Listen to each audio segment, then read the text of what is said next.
Hi guys, this is Alaya Jen and welcome back to my YouTube channel. So for today's video, merong nagtanong kung ilang beses daw ba nag-i-interview yung employer. So shout out sa iyo, nakalimutan ko na yung pangalan niya.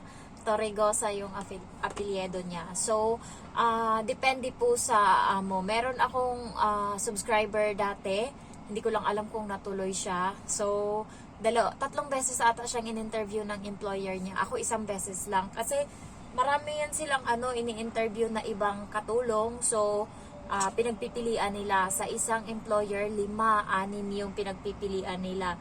So, sa 6 na yan, isa lang yung matatanggap.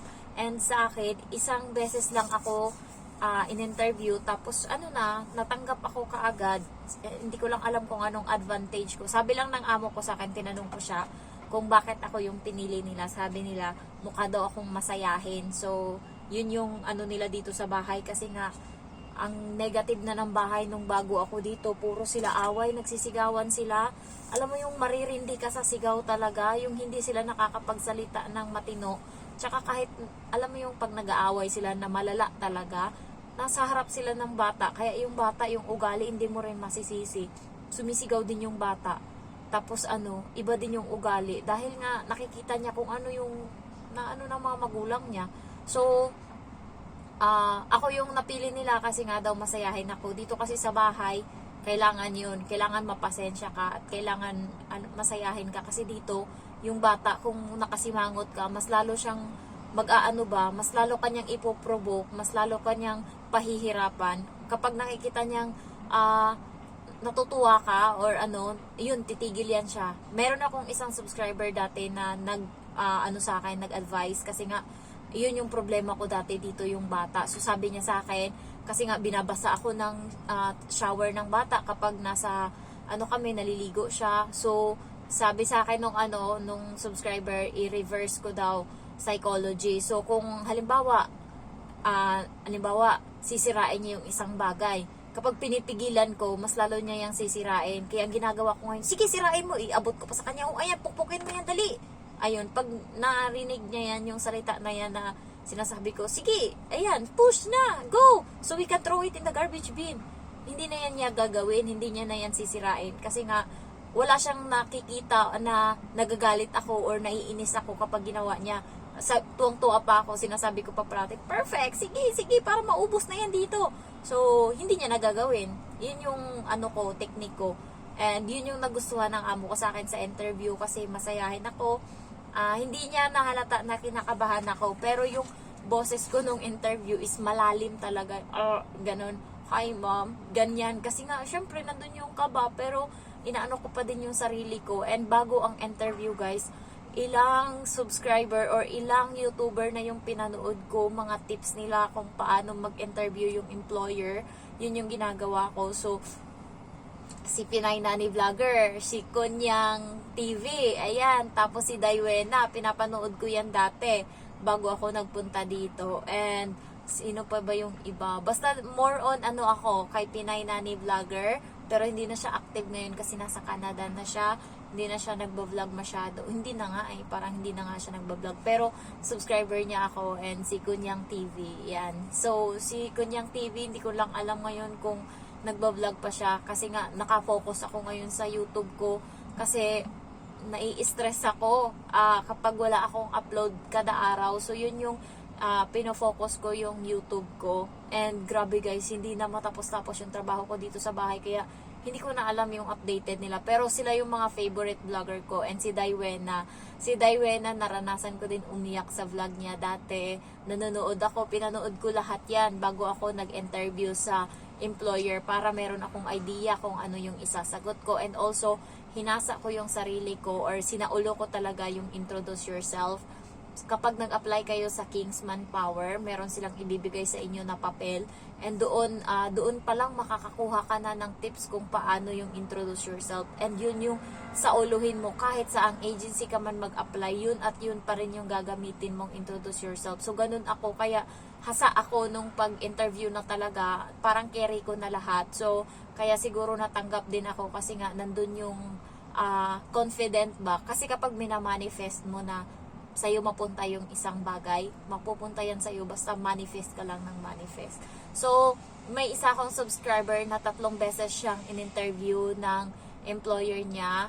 Una is nag-usap sila. So, parang hindi na satisfy yung employer naghanap ng iba. Alam mo yun, nagkausap din ng ibang mga katulong. Tapos parang yun yung sa lahat, siya yung pinaka nagustuhan. Tinawagan siya uli for the second time.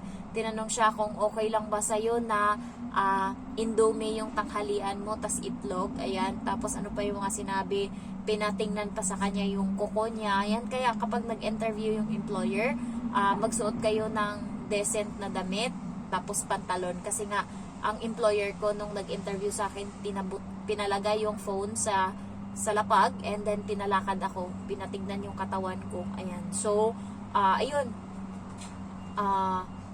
Tapos, yung ano niya, employer niya, yung nag-interview sa kanya, sabi, okay lang ba, ganyan, ganyan. Tapos na sila. Sige, babalikan kita saglit lang. Kumausap na naman siguro yun ng iba hanggang sa nakatatlong interview siya. Naumay siya, nag-chat siya sa akin, napagod na siya sa ginagawa ng employer na parang uto-uto ba. Matanda kasi yung nagkakausap, yung nanay ng employer, hindi mismong employer niya. Kapag mga matatanda dito guys, mga kontrabida yan sa buhay. So, ang nangyari is, nakakuha siya ngayon ng ibang employer. At tinanggap niya yung isa. Hindi alam ng employer na nag-interview sa kanya na indomie at itlog yung yung tanghalian niya. Araw-araw daw ganun. So, hindi alam na nag-interview siya ng ibang amo. So, natanggap siya dun kasi nga, matino yung amo na yun. Tsaka, okay naman sa kanya. So, yun, tinanggap niya. And yung babae na gustong-gusto na siyang kunin yung indomie, for the 4th time, i-hire na siya. Sabi niya, sorry, nasa isang employer na ako, nasa ibang employer na ako. So, yun, nagsisi yung employer na yun. Napaka-arte kasi malala. Doon pa lang sa interview na 3 beses kanyang interviewin, red flag na yun. So, malalaman nyo naman sa interview kung mabait yung employer nyo or hindi. Pero meron talagang iba na hindi mo maintindihan.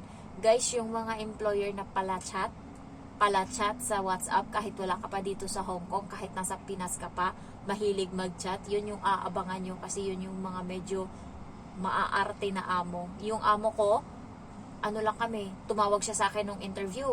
Tapos nalaman ko 2:00 ng hapon na na-hire ako. Tapos nung gabi na, tapos ng trabaho ko sa SM, nag-chat ako sa kanya. Sabi ko, salamat kasi ako yung pinili mo na domestic helper. Sabi ko. Tapos sabi niya, you're welcome and see you soon. Ganun. See you soon din. Good night. Sabi ko, see you soon ma'am. Good night. Yun na. And sunod kami na nagkausap. Nandito na ako sa bahay. 1 beses lang kami nagkausap. Pagkatapos nun, wala na. Hindi na ako nag-chat na flight ko na bukas. Ganyan. Ay, nag-chat pala ako nung na-receive ko na yung ticket. Flight ko na kinabukasan.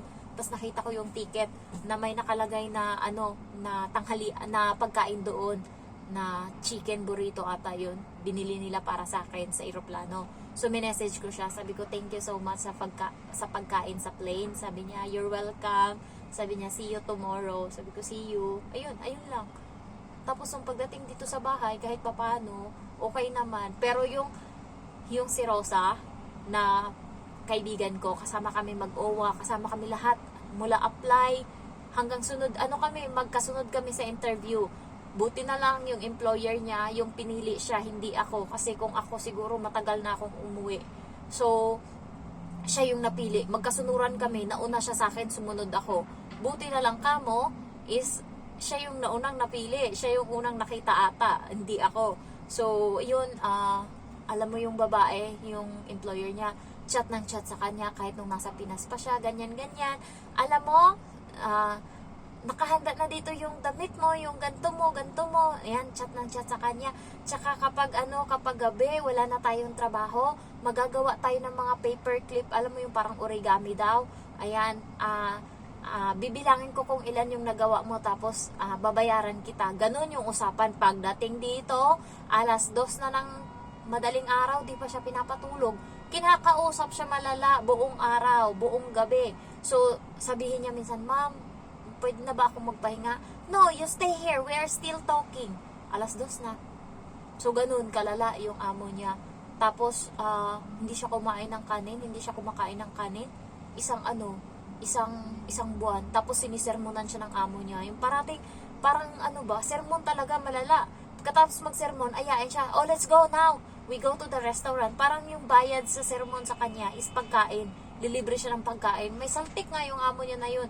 Tapos 3 bahay yung tinatrabahuan niya, sa bahay ng amo niya, sa bahay ng matanda, tapos sa bahay ng kapatid. So yun yung, 'di ba?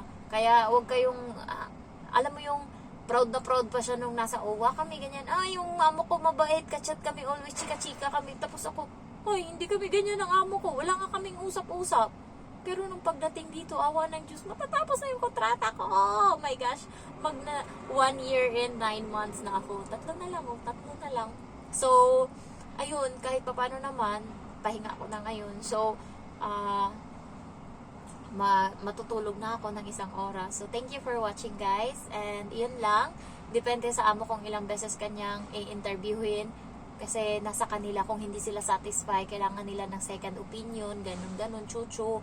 Lalo yung mga nagdidepend pa sa matanda, kailangan pa ng pungsoy ng matanda, tapos tawagan ka uli.